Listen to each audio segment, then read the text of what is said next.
Hey there, it's Stephen Dubner from Freakonomics Radio, and I am busting into this Economics of Everyday Things episode to tell you that we are doing a live Freakonomics Radio show in Los Angeles on February 13th, and I hope you'll join us. Guests will include Ari Emanuel, the CEO of the sports and entertainment firm Endeavor, the filmmaker RJ Cutler, and the Freakonomics Radio House Band, led by Luis Guerra. For tickets, go to freakonomics.com/live shows. Portion of our ticket sales will go to wildfire relief efforts. Again, that's freakonomics.com/live shows, February 13th in LA. I hope to see you there.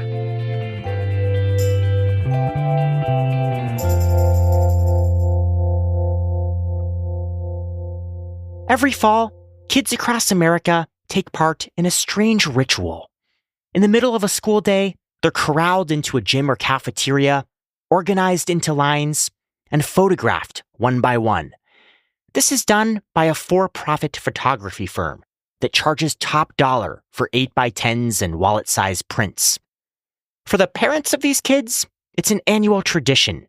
And for the companies that take all the pictures, it's a lucrative one. You walk into a school, you've got 500 kids organized in 25 different classes. Teachers need to get them in and out very quickly. It is mass chaos. But if you can deliver, you can generate a very profitable business. That's Ken Murphy. He's the CEO of Lifetouch, the largest school photography firm in America. The company photographs 30 million students each school year, from preschoolers to high school seniors. There is this interesting bell curve where families are quite keen to preserve imagery of their children early on, and then again as they're graduating. There's a new class of preschoolers every year. You have graduating seniors. So you have a replenishing customer base. The opportunity is really great. By one estimate, the school photography industry is worth $1.6 billion a year. People who work in the trade say it's more of a high-volume profit machine than an art form. But to survive in the business, you have to appease your customers. Not one, but two of them. First, we must earn the business of the school. They ultimately make the decision whether to invite us in or to keep us in. And then we've got to deliver a benefit for parents as well. The school votes with, yes, you can be my picture provider or not. Mom and dad vote with, yes, I'm going to buy this picture or not. For the Freakonomics Radio Network, this is the Economics of Everyday Things. I'm Zachary Crockett. Today, school photos. For-profit photographs have been a part of America's school system for more than 100 years. Public schools and photography both became prevalent around the same time, in the mid to late 19th century. By the early 1920s, schools began taking students' photos for record-keeping purposes, and an industry emerged to handle the work. Photography companies provided photos to the schools for free and made money by selling copies to students and parents for 10 cents apiece.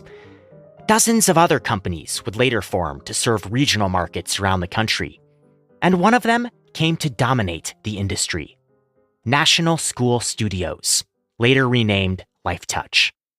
We were not actually the first to the party. Again, that's Ken Murphy, the CEO of Lifetouch.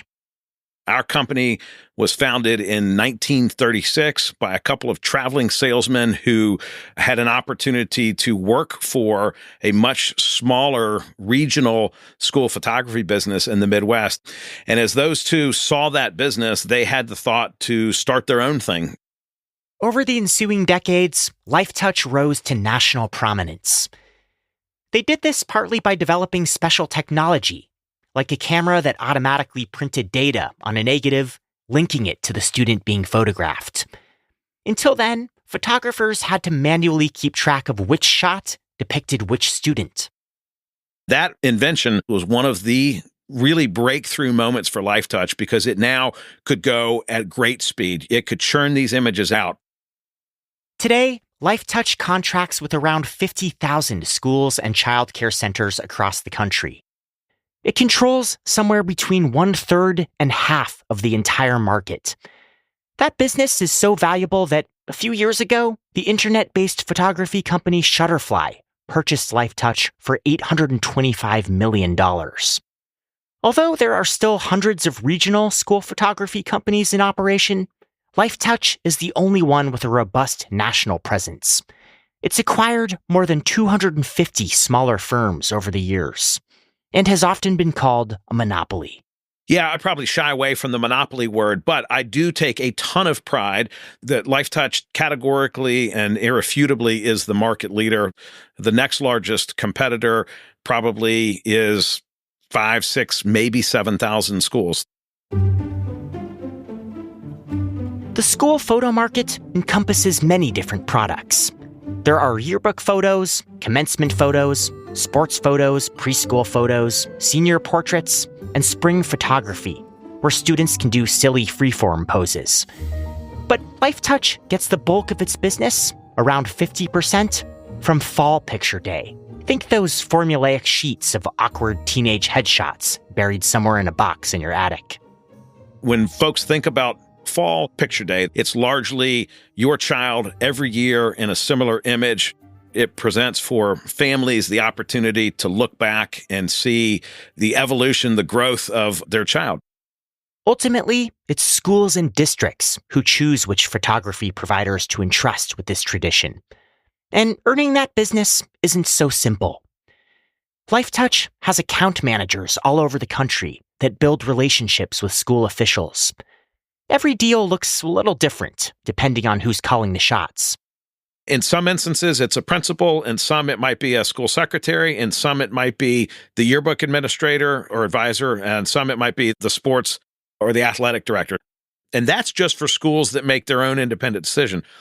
A lot of the business today is moving to district-based decision. The photo provider does not get paid by the school or district to show up on picture day. The deals they sign are merely for the right to work the job, and they make their money back when parents order photo packages.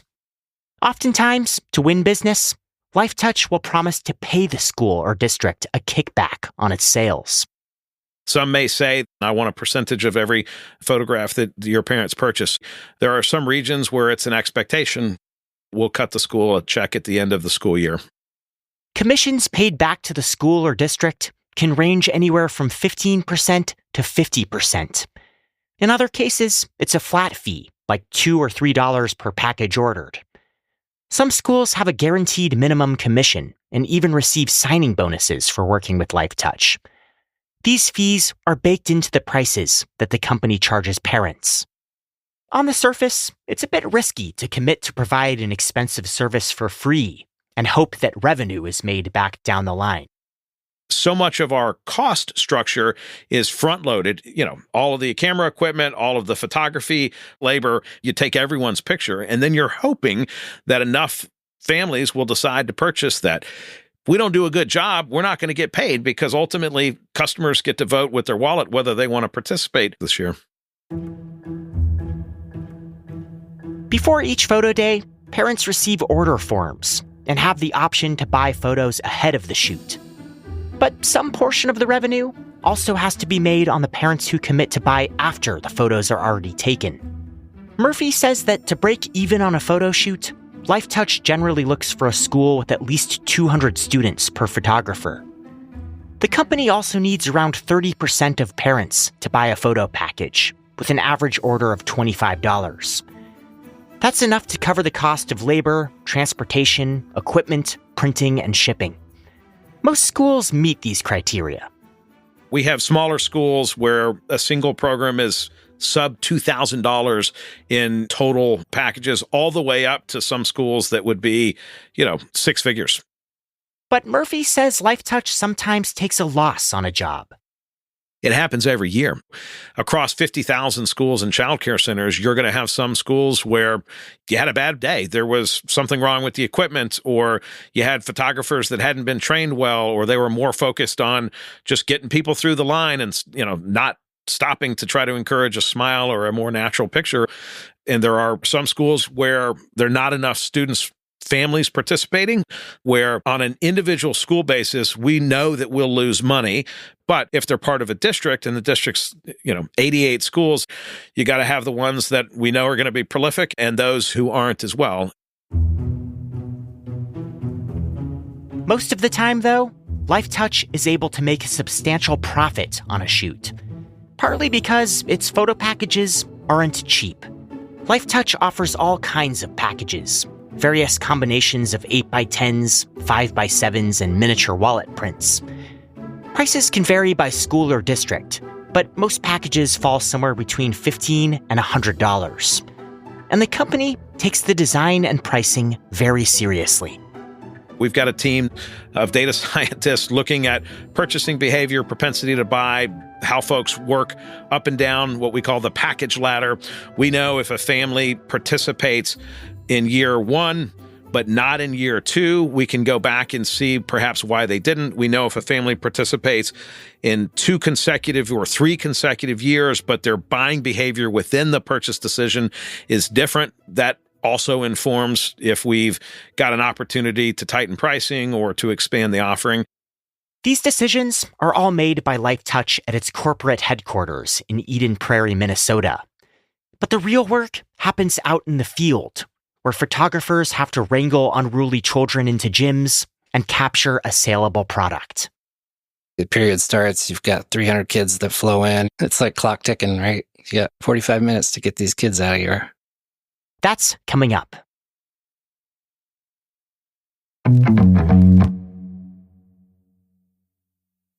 Every fall photo season, Lifetouch hires up to 6,000 seasonal photographers and deploys them to schools all over America. The duty of overseeing them falls into the hands of regional managers. My name is Jeremy McCollum. I am a senior manager of photography for Lifetouch. McCollum started out as a photographer with Lifetouch in 1995 in Riverside, California. He was 19 at the time, a new father, and he needed a part-time gig to make ends meet. I saw an ad for a part-time photographer. I thought, well, it's photography. I like kids. Let's give it a shot. When hiring for school photographers, McCollum doesn't necessarily care about photography experience. In its job postings on websites like Indeed, Lifetouch advertises for candidates that are willing to work mornings, have a valid driver's license, and have good rapport.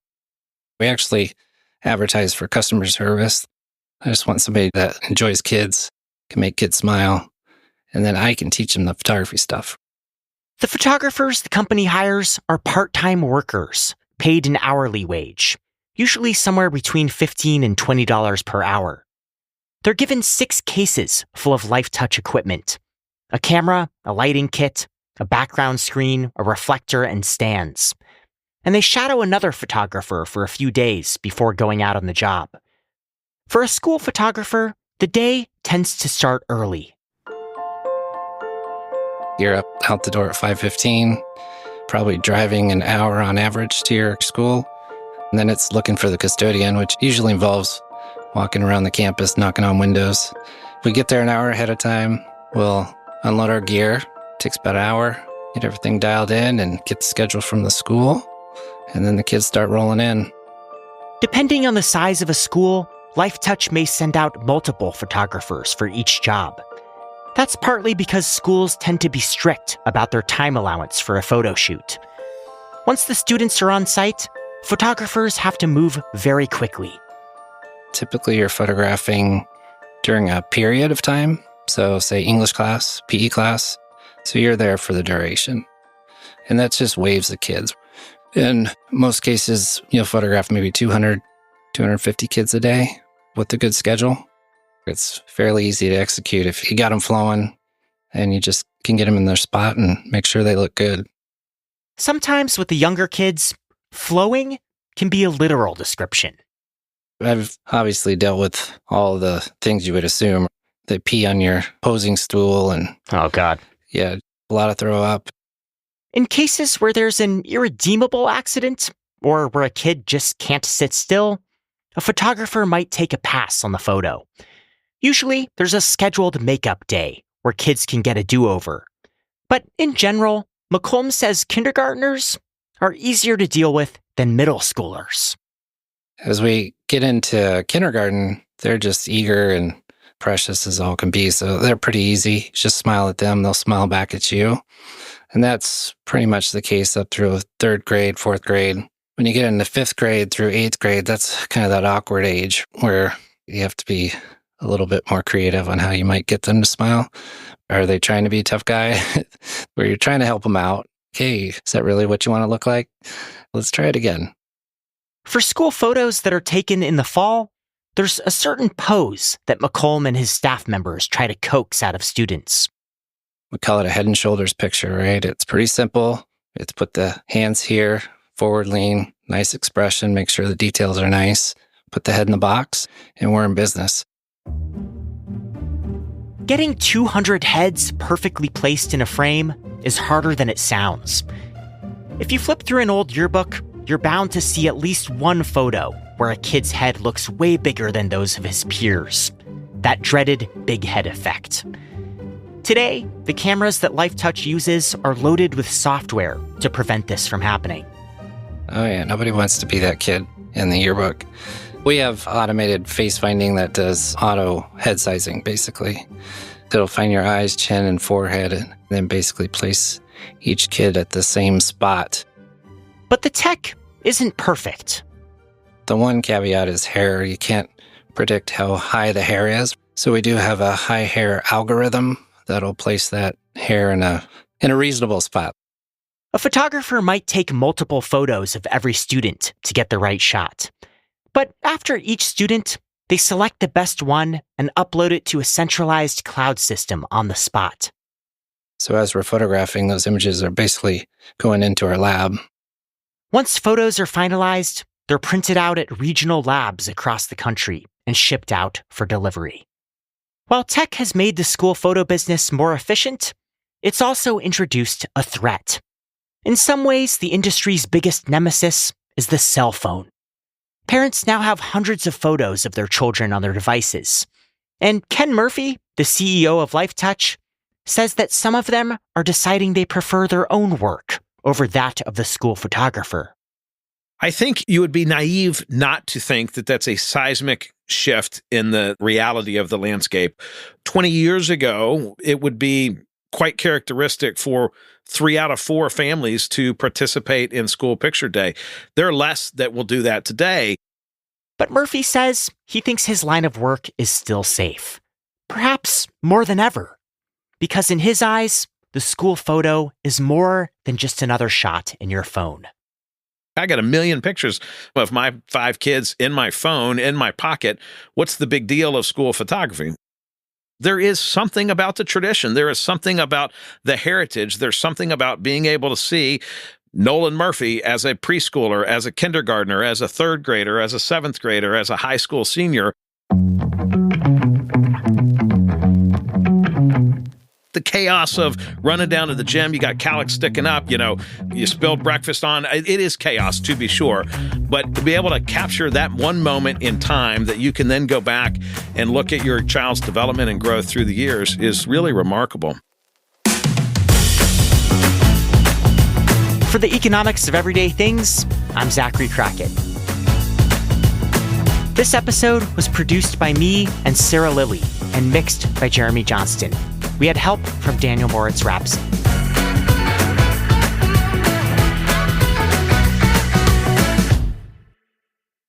Cheese is obvious. My thing was like, okay, I'm going to say every word I could think of that has cheese in it. And each kid, I'm going to do something different. The Freakonomics Radio Network, the hidden side of everything. Stitcher.